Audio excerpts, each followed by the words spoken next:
Good morning mga ka-friendly, mo try daw si Banabels og pagupit sa ako mga ka-friendly. So akong paningkamutan mga ka-friendly. Busy ka na ko guys. Join na lang siya sa ako guys, ganahan mo siya sa akong gupit. First time man ako magupit sa iyang buhok mga ka-friendly, kaya kasagaran ako magupitan si Papa ug si Mama. Karon si Banabels nagyud gusto siya mo try sa akong ginupitan niya. Amo wala ko kay balon sa nga design basta kaya ako lang gitistingan kung kaya ba nako. Kaso lang medyo naglisod lang ko pag kuan gupit sa iya kay ang akong gunting nga gigamit gunting pang tabas sa tela o ganing gamay pud niya nga gunting. Kuan ka nang lisod ba siya igupit kay medyo habol pud ang iyang gunting pero akong paningkamutan nga makayahan na ra ko iyang gupit. Nireklamo lagi sa mga ka-friendly kay bagal kuno kayo ko magupit kung mangupit kuno ko og mga customers. Duha daw ako mahimong customers sa kaadlaw. Wala sa lagi kay pagatuhan lagi ka.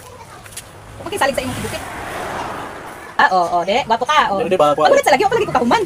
Kasamok ba ni ko tumira ni kasamok. Ay, sa lagi kay pinasyaron pinarumnik. Pinarumnik gali na nga kuan gupit. Samok kan tawanan ni. Pinarumnik na nga gupit. Kasi mura bagol. Dili lagi wa pagay ta kauman. Biskuhan dito pa. Pagulat sa lagi. Papagay ta kauman aprado kayo. Mahimo ra man gud na.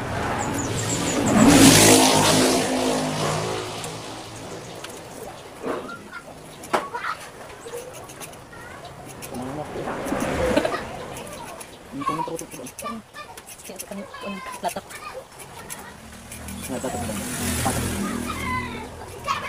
Ano ganahan gud sila latak? Sini patak mo. Di naman latak. Sinasyaron man na.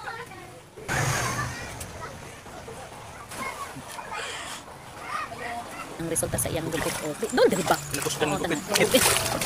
Tanaw diri ba? Ang sa ba? Maulaw daw siya sa iyang gupit kay kuan ba sinipadakop daw siya.